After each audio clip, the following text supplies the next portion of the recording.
Hello， 观众老爷们，大家好，我是惠子。小光是神奇宝贝钻石珍珠篇的女主角，她的人气在女主中绝对能排到前3。今天我来给大家介绍一下小光收服过的所有宝可梦吧。1. 波加曼。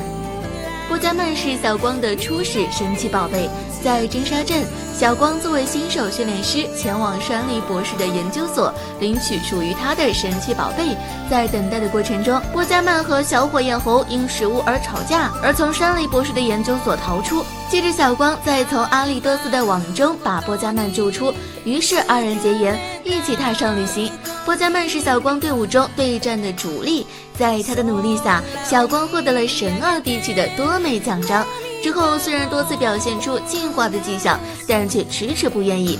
在和火箭队冲突之后，小光终于理解了波加曼不愿意进化的原因。波加曼表示，即使自己不进化，也有能力保护小光。另外要说的是，小光的波加曼非常爱逞强，这点表现在很多方面，比如明明自己就是个路痴，但还是要逞强的带路，结果搞得很是尴尬。2. 卷卷耳。卷卷耳是小光的第2只神奇宝贝。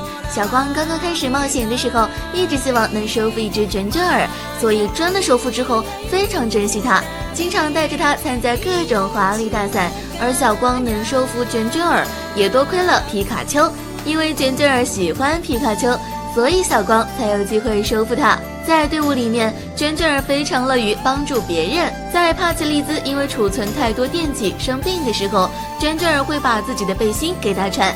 在皮卡丘参加道馆赛，或是小光的其他神奇宝贝参加华丽大赛时，卷卷耳总会鼓劲加油。3. 帕奇利兹。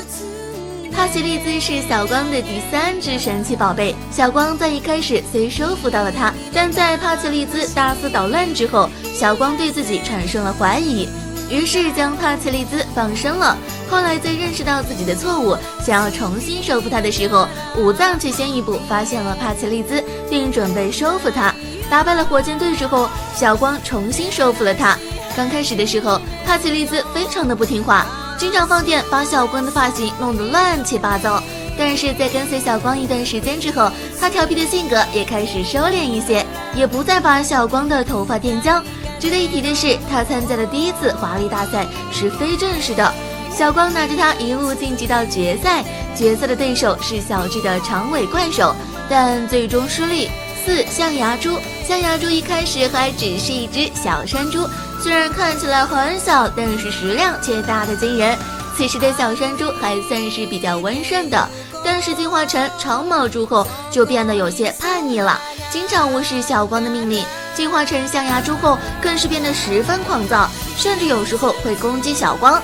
小光在一次悉心照顾之后，才终于重新赢得了他的信任。但是之后还是有象牙猪暴走的情况，比如在小次郎的尖牙龙抢走自己的宾利以后，象牙猪大闹华丽大赛现场，小光因此被淘汰。5. 火鼹鼠。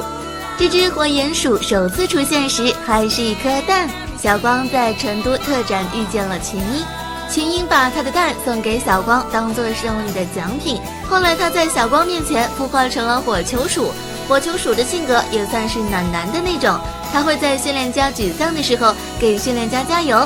小光在被乌拉拉利用往事在华丽大赛出丑的时候，他就和象牙猪一起给小光加油。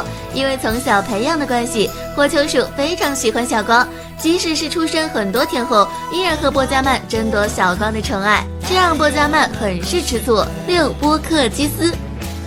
波克基斯是小光收服的最后一只神奇宝贝，由于收服的时间很晚，所以它的戏份很少。另外，由于曾经是公主的神奇宝贝，所以波克基斯非常注重形式。对战时，他总是会先华丽的飞一会儿后再进行对战，这明显会给对手可乘之机。小光花了很长时间才将他这一习惯改了过来。好了，以上就是小光收服过的所有神奇宝贝啦，你们觉得谁最强呢？我个人觉得是波克基斯或者象牙猪都可以当第1名。